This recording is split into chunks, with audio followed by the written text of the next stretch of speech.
2019 সালে যে রায় দিয়েছিলেন সেখানে ওনারা ইন্টারন্যাশনাল ল মানেন নাই এবং ইন্টারন্যাশনাল লর সাথে কমপ্লাই করার রিকোয়ারমেন্ট ছিল 1973 এর আইনে।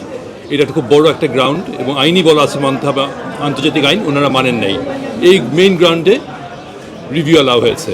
সেকেন্ড যে গ্রাউন্ডে রিভিউ গ্রান্ট হয়েছে, রিভিউ অ্যাপ্লিকেশনটা অ্যালাউ হয়েছে, সেটা হচ্ছে যে ওনারা যেভাবে ইন্টারপ্রিট করেছেন আইনটাকে, সেই ইন্টারপ্রিটেশনটা ম্যালাফাইডি ছিল।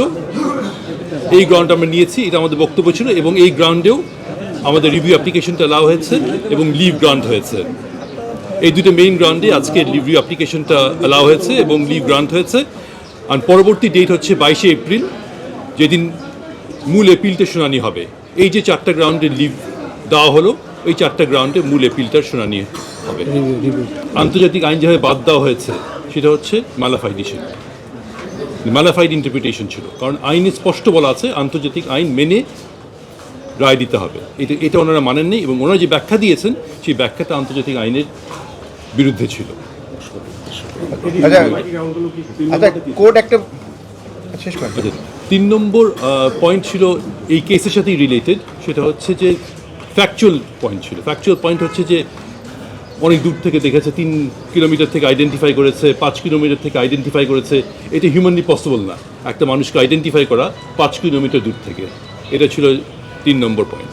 এবং 4 নম্বর পয়েন্ট ছিল কিছু ডকুমেন্টারি এভিডেন্স ছিল, ওই এভিডেন্সটা ওনারা কনসিডার করেন।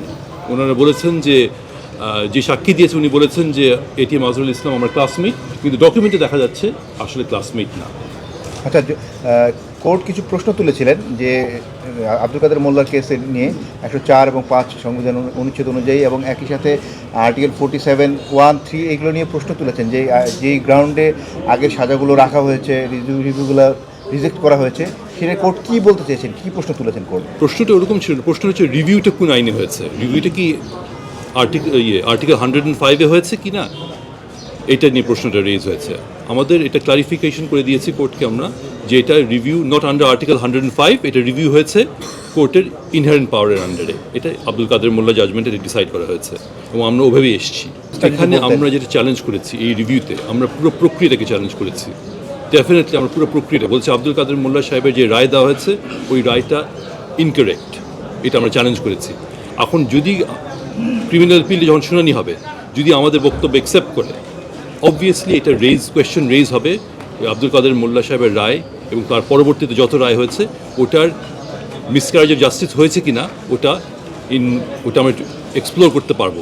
কিন্তু দ্যাট উইল ডিপেন্ড এই যে ক্রিমিনাল অ্যাপিলটা যে শুনানি হবে 22 তারিখে, সেটার উপর।